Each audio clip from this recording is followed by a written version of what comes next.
Political party जो है वो आप बना रहे हैं। ये एक ऐसी पॉलिटिकल पार्टी क़याम में आनी चाहिए कि जिसके अंदर डेमोक्रेसी हो, जिसमें नौजवान आगे आए। मैं उसका कभी कोई उम्मीदवार नहीं हूँगा, ना कोई हुकूमती ना सरकारी ओहदा लूँगा। 2018 में इमरान खान साहब मुतज़लज़ल ना हुए होते तो शायद उसके बाद सारी हुकूमतें को बनाते। खान साहब रेलेवेंट हैं, खान साहब पॉपुलर हैं। नवाज शरीफ साहब सियासी करियर एंड कर चुके हैं, क्या बात करें बार बार आप उनके ऊपर। अरशद शरीफ के बाद आपने कहा था तहकीकात करूंगा, नहीं कर पाया तो सहाफ़त छोड़ दूंगा। सहाफ़त नहीं आप छोड़ सके तो आपने तो सियासत ज्वाइन कर ली। उनके कत्ल केस की तहकीकात में इंसाफ करूँगा इंशाल्लाह। अस्सलाम वालेकुम नाज़रीन, मैं हूं नवीद राना और आप देख रहे हैं न्यू डिजिटल। हमारे साथ मौजूद है पाकिस्तान का एक बहुत बड़ा नाम सहाफ़ी।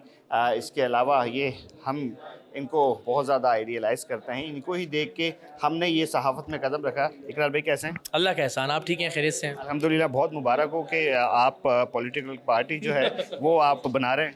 नहीं, पार्टी नहीं बना रहा हूँ मैं, लोगों को सोचने की तहरीक दे रहा हूँ, बता रहा हूँ कि पार्टी होनी चाहिए जैसी दुनिया भर में होती हैं, डेमोक्रेटिक पॉलिटिकल पार्टी, और उसमें लोग इलेक्शन के जरिए अपने लीडर्स को मुंतखब करें, आम लोग भी हैं उसमें आए। और मैं हलफन ये कह रहा हूँ कि मैं उसका कभी कोई उम्मीदवार नहीं हूँगा, ना कोई हुकूमती ना सरकारी ओहदा लूँगा। और बाकी आज बहुत सारे दोस्तों से इस पर बात हुई है, आई होप कि तफसील से आपके लोग। इतनी सारी पार्टीज़ हैं तो फिर एक नई बनाने की क्या ज़रूरत? नई पार्टी मैं बना ही नहीं रहा हूँ, मैं तो आपसे कह रहा हूँ भाई ऐसी पॉलिटिकल पार्टीज़ होनी चाहिए, ये एक ऐसी पॉलिटिकल पार्टी क़याम में आनी चाहिए कि जिसके अंदर डेमोक्रेसी हो, जिसमें नौजवान आगे आएँ। तो बस उसकी मैं कोशिश कर रहा हूँ। वो आप इसको एक तहरीक ज़रूर कह सकते हैं, उसके नतीजे में पार्टी वजूद में आ जाए, ये मेरी ख्वाहिश ज़रूर है। कहते हैं कि शफ़क़त के बगैर कोई भी पार्टी आगे नहीं आ सकती। आप पार्टी में शामिल चाहे नहीं है, लेकिन आप चाह तो पार्टी ही रहें, और अगर आपके सर पे हाथ नहीं रखती तो क्या आप वो कर सकते हैं जो आप करना चाह रहे हैं? इस पर अभी तफसील से ज़ाहिर हम सारे दोस्तों ने आज बात भी की है, लेकिन मैं हमेशा ध्यानदारी से समझता हूँ कि की मदद के बगैर सियासत करने का रास्ता थोड़ा सा दुश्वार और लंबा तो हो सकता है, लेकिन अल्टीमेटली सोल्यूशन यही है। जब आप ये नहीं करेंगे तो मुझे यकीन है, ये नहीं मुझे लगता है 2018 में इमरान खान साहब मुतज़लज़ल ना हुए होते तो शायद उसके बाद सारी हुकूमतें वो बनाते। बार बार एक सवाल हो रहा है, मैं ज़्यादा लंबा नहीं लेके जा रहा हूँ क्योंकि आप थक भी चुके हैं।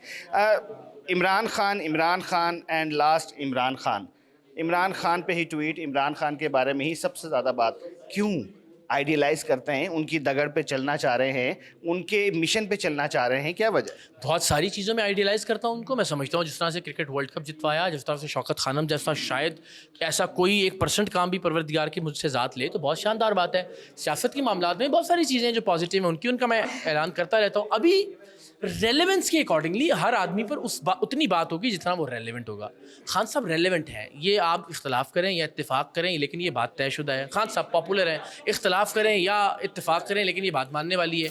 तो उस आदमी पर ज़्यादा बात होगी। अब नवाज शरीफ साहब पर जो तकरीबन सियासी करियर एंड कर चुके हैं, क्या बात करें बार बार आप उनके ऊपर। तो इसको आप ये भी समझिए कि ज़ाहिर है जो आदमी रेलेवेंट है, जो पॉपुलर है, उस पर बात ज़्यादा होगी और इसको बर्दाश्त भी करें, उससे सवाल भी ज़्यादा होंगे। आखिरी सवाल और फिर मैं इजाज़त चाहूँगा। शुफ वाला मामला बिल्कुल थम गया, पीछे किनका हाथ था? और दूसरी चीज़ ये कि अरशद शरीफ के बाद आपने कहा था तहकीकात करूँगा, नहीं कर पाया तो सहाफ़त छोड़ दूँगा। अगर सहाफ़त नहीं आप छोड़ सके तो आपने तो सियासत ज्वाइन कर ली।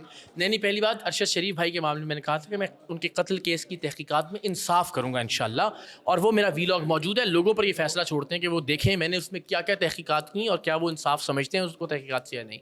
दूसरा शुफ के मामले में वो मामला अल्लाह का शुक्र अल्हम्दुलिल्लाह अदालत में है। हम हर बार पेशी पर जाते हैं, पिछली 3 बार से शुफ पेशी पर नहीं आया। अब हम तवक्को कर रहे हैं, मियाँ अली उस अशफाक जो है वो हमारे वकील हैं, कि अब जब वो आएगा तो इंशाल्लाह ये चैप्टर क्लोज हो जाएगा। तो कोर्ट में हरगिज़ हमने ना छोड़ा, ना खामोश हुए, ना इस मामले से पीछे हटे। उस पर वक्तन फ़वक्तन हम वीडियोज़ भी करते रहते हैं और अल्हम्दुलिल्लाह कानूनी जंग भी लड़ रहे हैं। आप बहुत शुक्रिया। इकरार भाई हमारे साथ थे, गुफ्तगू आपने सुनी, कमेंट सेक्शन आपके पास है, अपनी राय का इजहार कीजिए। अपने मेज़बान नवीद राना को इजाज़त दीजिए। इस उम्मीद के साथ अपना बहुत ख्याल रखेंगे। अल्लाह हाफ़िज़।